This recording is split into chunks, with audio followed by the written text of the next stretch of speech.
CA inter का result आ चुका है and congratulation to all the student जिन्होंने अपना इंटर क्लियर करा और फाइनल की तरफ जा चुके हैं। वो सारे स्टूडेंट जिनका क्लियर नहीं हुआ, ऐसे कोई बड़ी इशू नहीं है, ऐसा कुछ अलग नहीं हुआ। हम हैं ही ऐसे कोर्स में जहाँ पे कई बच्चों का होता है, कईयों का नहीं हो पाता। बस मैंने जैसा आपको कहा था, हमें छोड़ना नहीं है, हमें गिव अप नहीं करना, हमें लगे रहना है।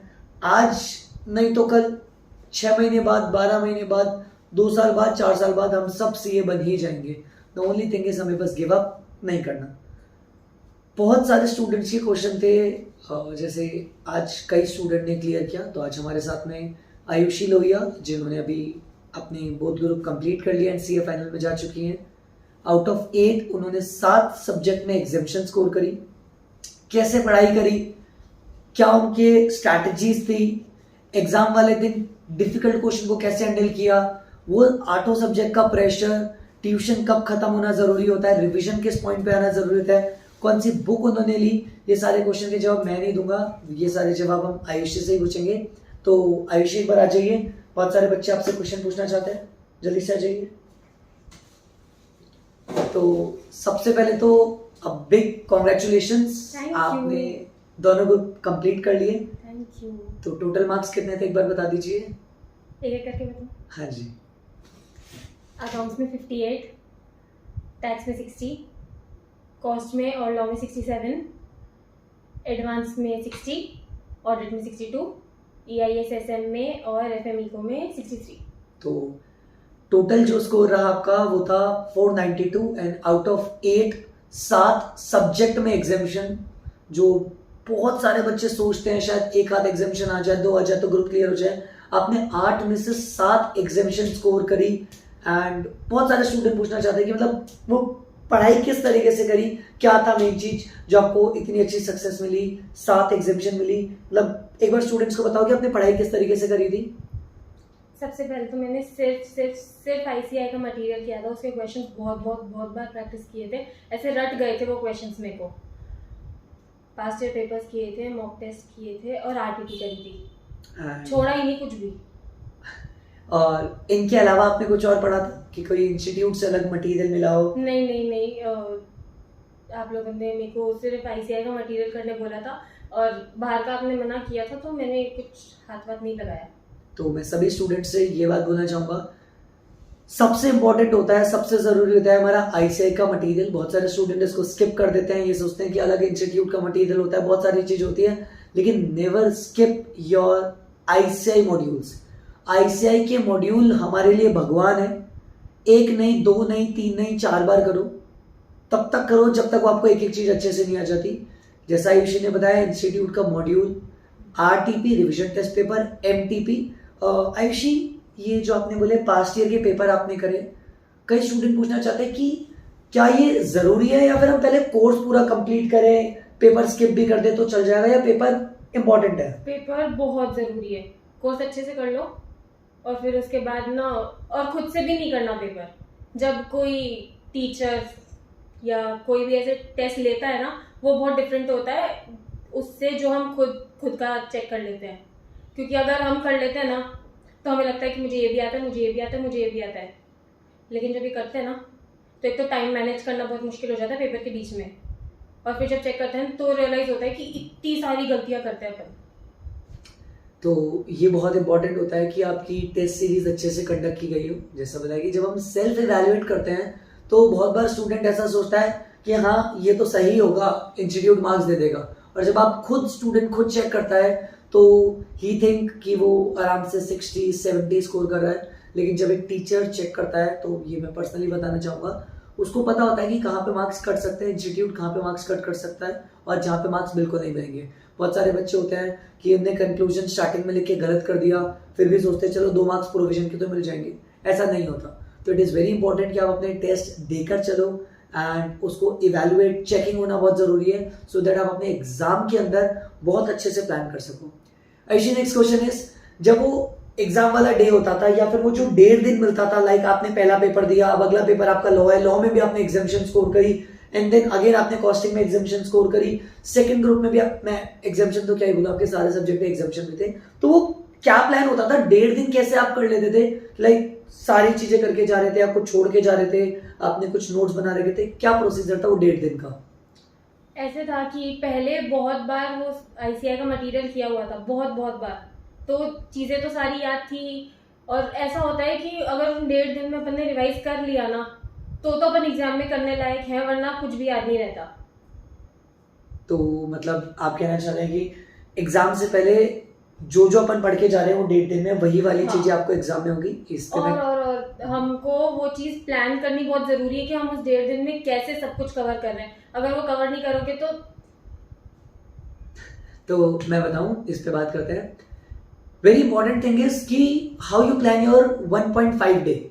जो 1.5 दिन के अंदर हम प्लान कर रहे हैं, 1.5 दिन में हम क्या क्या कोर्स लेके जा रहे हैं, वो बहुत इंपॉर्टेंट हो जाता है आपके एग्जामिनेशन स्कोर करने के लिए। आपने सारे चैप्टर बहुत अच्छे से कर लिए, लेकिन अगर वो 1.5 दिन में अगर आपने रिविजन नहीं लिया तो सब बर्बाद है, क्योंकि कोर्स इतना लेंदी होता है, हम भूल जाते हैं, रिटेंशन पावर नहीं रह पाती, हम भूलने लगते हैं। तो इट इज़ वेरी इंपॉर्टेंट। ऐसा मुझे लगता है, ऐसा हमने आयुषी को यही चीज़ सिखाई थी कि इतनी बार कोर्स कंप्लीट कर लो कि 1.5 दिन में पूरा कोर्स हो जाए, तभी आपके काम है, अदरवाइज आपको दिक्कत आती जाएगी। हम लोग गलती ये करते हैं, एक बार चैप्टर करने के बाद हमें लगता है कि हो गया, बट नहीं, हमें इस तरीके से प्रिपेयर करना है कि वो 1.5 डेज में हम सारी की सारी चीज़ें कर सकें।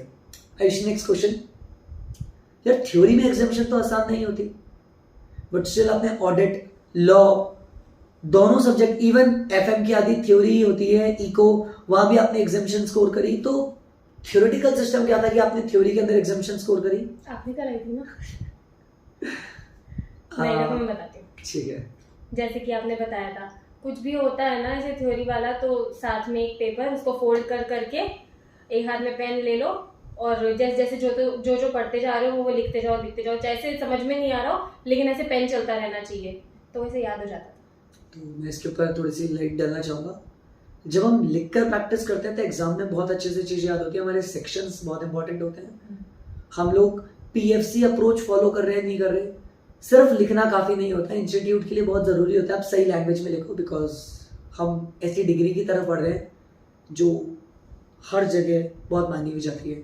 हम चार्टर्ड अकाउंटेंट को दुनिया मानती है, हमारी बात सुनती है, तो हमारी लैंग्वेज कुछ भी नहीं हो सकती कि हमने बस लिख दिया, नहीं, हमें लॉ की लैंग्वेज लिखनी पड़ती है, हमें कंक्लूजन देना पड़ता है, हमें प्रोविजन फैक्ट पूरा प्रोवाइड करवाना पड़ता है। सो ये थी आयुषी के प्रिपरेशन। जैसे उन्होंने काफ़ी सारी चीज़ें बोली, अगर कंक्लूड करें तो उन्होंने बोला RTP, MTP, revision test paper and past year papers, modules, ये सारी चीज़ें उन्होंने की थी। आयुषी, लगभग आपका कोर्स कब फिनिश हो गया था? कि मतलब 6 महीने पहले या एग्जाम टाइम पे भी चल रहा था, क्या सीन था? ऐसा नहीं था, एग्जाम टाइम पे भी चल रहा था, और ऐसा भी नहीं था 6 महीने पहले खत्म हो गया हो। टाइम से खत्म हुआ था, और वो वाला फीजिबल नहीं होता मेरे हिसाब से। अगर वो 6 महीने पहले खत्म हो जाता तो फिर मैं भूल जाते हैं, तो वो साथ साथ चल रहा था। जैसे आपने ना पहले कुछ जो हो गया, उसके साथ साथ में जो टेस्ट वगैरह चल रहे थे ना, तो वो सारी चीजें से सिमेट्री बैठी हुई थी। और अगर पहले होकर के नक्की हो जाता था ना जो, तो वो भूल जाते थे। तो इट्स वेरी इंपॉर्टेंट कि एग्जाम से बहुत पहले ही हम ट्यूशन खत्म करके ना बैठे, और इतना भी लेट ना हो जाए कि कल पेपर और आज ट्यूशन खत्म हो रही है। They should be a proper gap. What we feel 1.5 month and 2 months are more than enough आपकी रिवीजन के लिए। अगर आपको शिद्दत से पढ़ते हो तो 2 महीने बहुत है, 2 महीने में सीए फाइनल हो जाता है, कोई दिक्कत की बात नहीं होती। Revision time, I am not saying कि आप एक बार कोर्स करने बैठे हो, सब कुछ पढ़ा हुआ है तो 2 महीने आर मोर देन इनफ, और इतनी ही शिद्दत से हमें पढ़ना होता है कि 2 महीने में हम सारा का सारा कोर्स कंप्लीट करते जाएं। इन लास्ट आयुषी, आप क्या मैसेज देना चाहोगे स्टूडेंट्स को जिनका क्लियर नहीं हो पा रहा, या उन स्टूडेंट को जो पहली बार पेपर दे रहे हैं, उनके लिए आपका क्या मैसेज है? किस तरीके से आप बताना चाहोगे कि 8 में से 7 सब्जेक्ट आपने एग्जाम करे? 1 लाइन अगर आप देना चाहोगे, क्या सजेशन है उन स्टूडेंट्स के लिए जो पहली बार दे रहे हैं या जिनका क्लियर नहीं हो रहा? बस आरटीपी, एमटीपी और पास्ट ईयर पेपर्स को अच्छे से कर लो, और खुद से मत करो, किसी टीचर से बोलो कि आप चेक करके दो, और पूरे 3 घंटे का टाइमर लगा करके फिर करो। और कंसिस्टेंसी रखो, ऐसे नहीं कि एक दिन बहुत सारा पढ़ लिया और एक दिन कुछ भी नहीं पढ़ा। अच्छे से प्लानिंग करोगे तो वो आप अच्छे से उस 1.5 दिन में कंप्लीट कर सकोगे, और वो 1.5 दिन में कंप्लीट कर लेना। तो ये था आयुषी का suggestion. She scored 492 and a big congratulations. Last मेरा सजेशन सारे स्टूडेंट्स को बस यही है, अगर आपके दिल में शिद्दत से इस डिग्री को पाने की इच्छा है ना, तो आपको कोई नहीं रोक सकता। ना नींद, ना दोस्त, ना रिश्तेदार, आप खुद भी नहीं। बस ये है कि कितनी शिद्दत से आपको ये डिग्री चाहिए, कितनी शिद्दत से आपको गोल पता होना चाहिए। बाकी प्रोसेस होता है। हमें भागना नहीं है लोगों के साथ कि बस पढ़ रहे हैं पढ़ रहे हैं पढ़ रहे हैं, पता नहीं किस डायरेक्शन में पढ़ रहे हैं। Planning is very very very very important. Plan, जब भी पढ़ने बैठो टेक अ पेपर और डिसाइड करो आज हमें पढ़ना क्या है, और तब तक पढ़ो जब तक आपका प्लान कंप्लीट नहीं हो जाता। Start with small goal and move to big goals. Exam से पहले सब कुछ देख लो, कुछ छोड़ के नहीं जाना। इंस्टीट्यूट में कोई चीज़ फिक्स नहीं होती, और इसी तरीके से हमारे को पढ़ना है। चाहे फिर सी ए फाइनल हो, चाहे इंटर हो, चाहे फाउंडेशन, बच्चा फेल नहीं होता। क्योंकि इंस्टीट्यूट आपसे बस एक स्टैंडर्ड चाहता है, आपके लैंग्वेज का स्टैंडर्ड, आपके प्रेजेंटेशन का। अगर हम वो फुलफिल करते हैं तो फेल नहीं होते। एंड सी ए एक दिन में नहीं बना जाता, मेहनत लगती है, लेकिन उसकी रिस्पेक्ट भी मिलती है। Thank you very much. आपको कोई और भी डाउट हो, कुछ और क्वेश्चन हो, डेफिनेटली हम लोग आप लोगों को प्रोवाइड करेंगे। कोई और आपको कंसल्टेंसी की रिक्वायरमेंट हो, कुछ और नोट्स भी चाहिए हो, हम सारी चीज़ें आप लोगों के लिए प्रोवाइड करेंगे। पढ़ाई करो, अच्छे से करो, पेपर दो, लिख कर करो, इन नेक्स्ट अटेम्प्ट आप लोग भी